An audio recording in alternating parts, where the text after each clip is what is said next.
2022년 10월 26일 수요일 누가복음 14장 25절에서 17장 10절. 많은 사람들이 예수님과 함께 길을 가고 있었습니다. 예수님께서 이들에게 돌아서서 말씀하셨습니다. 누구든지 내게로 오면서 자신의 아버지, 어머니, 아내, 자녀, 형제 혹은 자매를 미워하지 않으면, 그리고 더 나아가 자신의 목숨까지도 미워하지 않으면 내 제자가 될 수 없다. 누구든지 자기 십자가를 지고 나를 따르지 않는 사람은 내 제자가 될 수 없다. 너희 가운데 한 사람이 탑을 세우려고 하는데 우선 앉아서 이 일을 완성하는데 얼마의 비용이 들지 따져볼 것이 아니냐. 만일 기초공사만 하고 완성할 수 없게 되면 보던 사람들이 모두 너를 비웃기 시작할 것이다. 그리고 이 사람이 공사를 시작만 하고 끝내지는 못했다라고 말할 것이다.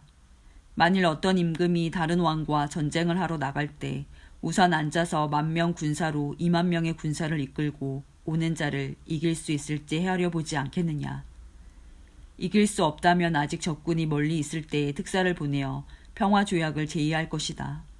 이와 같이 너희 가운데 누구든지 가지고 있는 모든 것을 버리지 않으면 내 제자가 될 수 없다. 소금은 좋은 것이지만 만일 그 맛을 잃어버리면 무엇으로 다시 짠맛을 내겠느냐. 그것은 땅에도 거름에도 아무 쓸모없어 밖에 던져질 것이다. 들을 귀 있는 사람은 들어라. 많은 세리들과 죄인들이 말씀을 들으려고 예수님께 가까이 나왔습니다. 바리새파 사람들과 율법학자들이 수군거리기 시작했습니다. 이 사람이 죄인들을 받아들이고 함께 먹기까지 한다.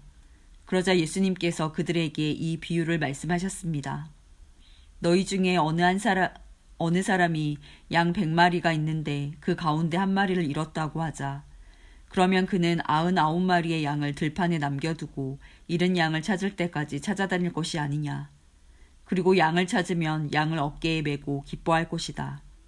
집으로 돌아오는 길에 친구들과 이웃을 불러 말할 것이다. 함께 기뻐하자. 잃었던 양을 찾았다. 내가 너희에게 말한다. 하늘에서는 회개할 필요 없는 99명의 의인보다 회개하는 죄인 1명을 두고 더 기뻐할 것이다. 어떤 여자가 10개의 드라크마를 가지고 있다가 하나를 잃어버렸다고 하자. 그러면 등불을 켜고 온 집안을 쓸며 찾을 때까지 자세히 뒤지지 않겠느냐. 그러다 찾으면 친구들과 이웃들을 불러 말할 것이다. 나와 함께 기뻐하자. 잃었던 드라크마를 찾았다.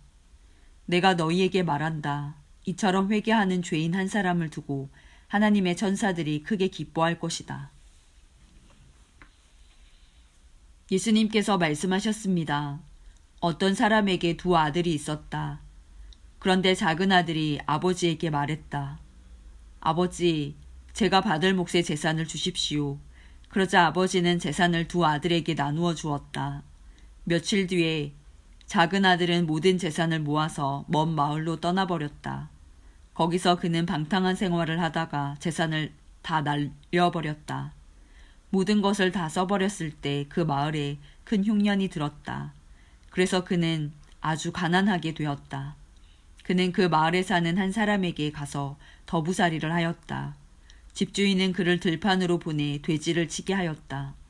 그는 돼지가 먹는 쥐엄나무 열매를 먹어 배를 채우고 싶은 마음이 간절했다. 그러나 주는 사람이 없었다. 그제서야 그는 제정신이 들어 말했다. 내 아버지의 품꾼들에게는 양식이 풍족하여 먹고도 남는데 나는 여기서 굶어 죽는구나. 일어나 아버지께 돌아가 말해야겠다. 아버지, 저는 하나님과 아버지 앞에 죄를 지었습니다. 저는 더 이상 아버지의 아들이라고 불릴 자격이 없습니다. 저를 아버지의 품꾼 가운데 하나로 여기십시오. 그 아들은 일어나 아버지에게로 갔다. 그 아들이 아직 먼 거리에 있는데 아버지가 그를 보고 불쌍히 여겨 달려가 아들을 끌어안고 입을 맞추었다. 아들이 아버지에게 말하였다. 아버지, 저는 하나님과 아버지 앞에 죄를 지었습니다. 저는 아버지의 아들이라고 불릴 자격이 없습니다. 그러나 아버지는 종들에게 말했다. 서둘러 가장 좋은 옷을 가져와서 아들에게 입혀라. 또 손가락에 반지를 끼워주고 발에 신발을 신겨라. 그리고 살찐 송아지를 끌고 와서 잡아라. 우리가 함께 먹고 즐기자. 내 아들이 죽었다가 다시 살아났고 잃어버렸다가 다시 찾았다.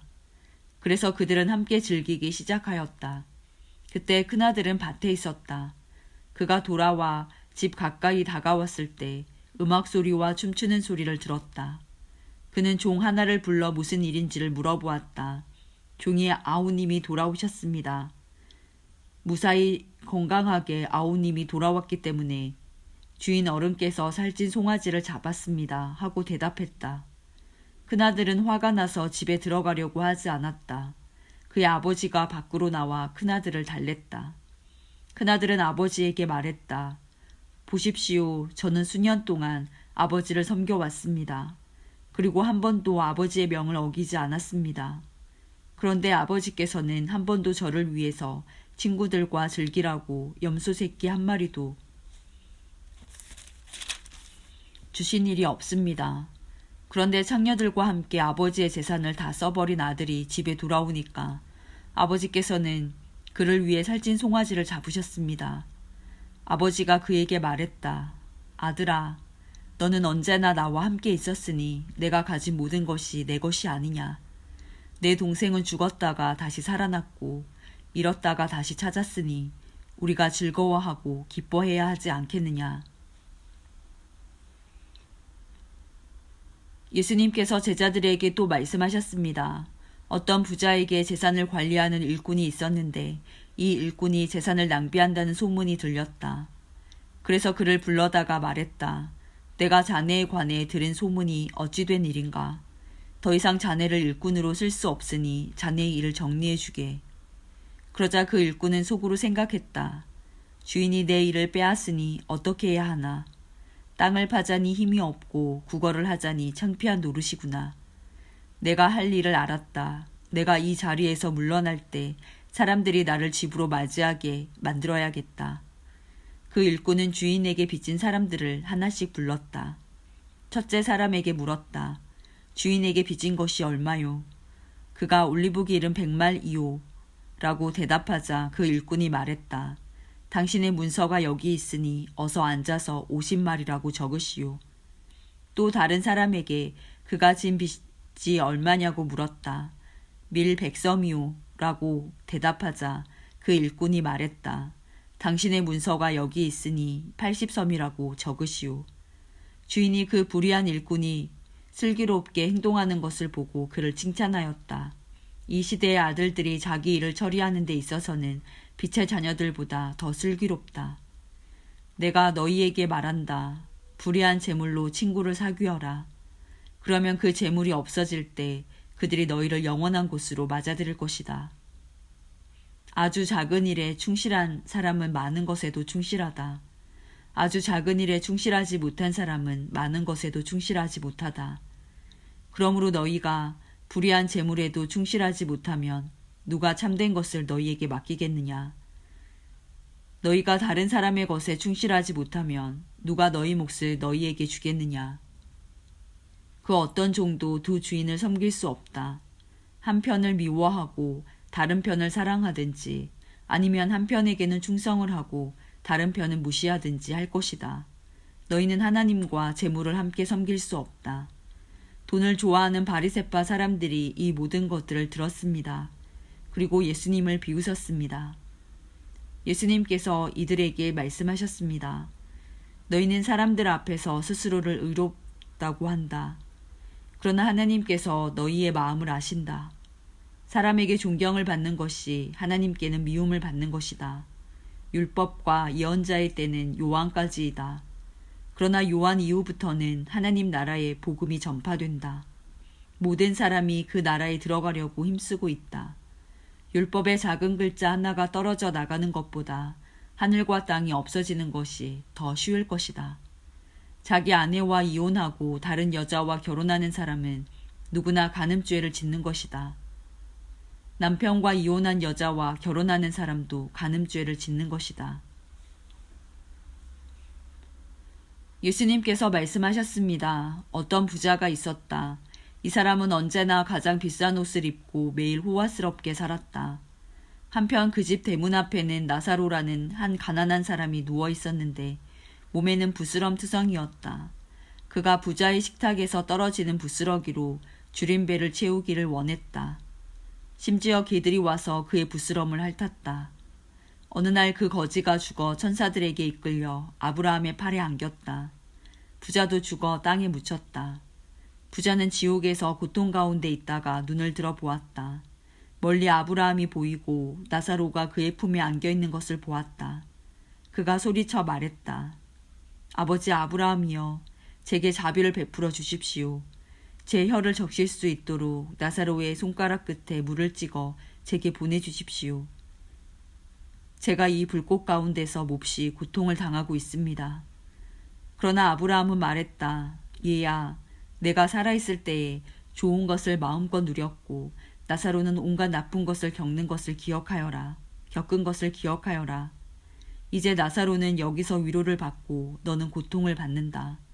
이뿐 아니라 우리와 너희 사이에는 큰 구렁이 있어서 어느 누구도 너희를 돕기 위해 건너갈 수 없고 아무도 그곳에서 우리에게로 건너올 수 없다. 부자가 말했다. 그러면 제발 부탁입니다. 아버지, 나사로를 내 집안에 보내주십시오. 제게 형제가 5명이 있는데 나사로가 가서 증언하여서 그들이 이 고통받는 곳에 오지 않게 해주십시오. 아브라함이 대답했다. 그들에게는 모세와 예언자들이 있다. 그들은 그 소리를 들어야 한다. 부자가 말했다. 그렇지 않습니다. 아버지 아브라함이여, 누군가 죽었다가 살아나 그들에게로 가면 그들이 회개할 것입니다. 아브라함이 그에게 대답했다. 만일 그들이 모세와 예언자들의 말을 듣지 않는다면 죽은 사람이 다시 일어나도 그들은 믿지 않을 것이다. 예수님께서 제자들에게 말씀하셨습니다. 죄짓게 하는 일이 없을 수는 없다. 그러나 죄짓게 하는 사람에게는 화가 있다. 어린아이 하나라도 죄짓게 하면 차라리 자기 목에 연자맷돌을 달고 바다에 빠지는 것이 더 나을 것이다. 너희는 조심하여라. 만약 내 형제가 죄를 짓거든 책망하여라. 그러나 회개하거든 용서하여라. 만일 내 형제가 하루에 7번이라도 내게 죄를 짓고 그때마다 돌아와서 잘못했다고 빌면 용서해 주어라. 사도들이 주님께 말했습니다. 우리의 믿음을 더하여 주십시오. 주님께서 말씀하셨습니다. 만일 너희에게 겨자씨만한 믿음이 있으면 이 뽕나무더러 뿌리째 뽑혀 바다에 심겨라 해도 그것이 내 말에 순종할 것이다. 너희 가운데 밭을 갈거나 양을 치는 일을 맡은 종이 있는데 그가 밭에서 돌아오면 어서 이리 와서 앉아 먹어라 하고 말할 사람이 누가 있겠느냐. 오히려 종에게 너는 내가 먹을 것을 준비하고 내가 먹고 마시는 동안 허리를 동이고 시중 들다가 그 후에 먹고 마시라 하지 않겠느냐. 시키는 대로 했다고 해서 주인이 종에게 고맙다고 하겠느냐. 이와 같이 너희도 명령받은 것을 다 행하고 나서 우리는 가치 없는 종입니다. 우리는 그저 해야 할 일을 했을 뿐입니다. 라고 말해야 할 것이다.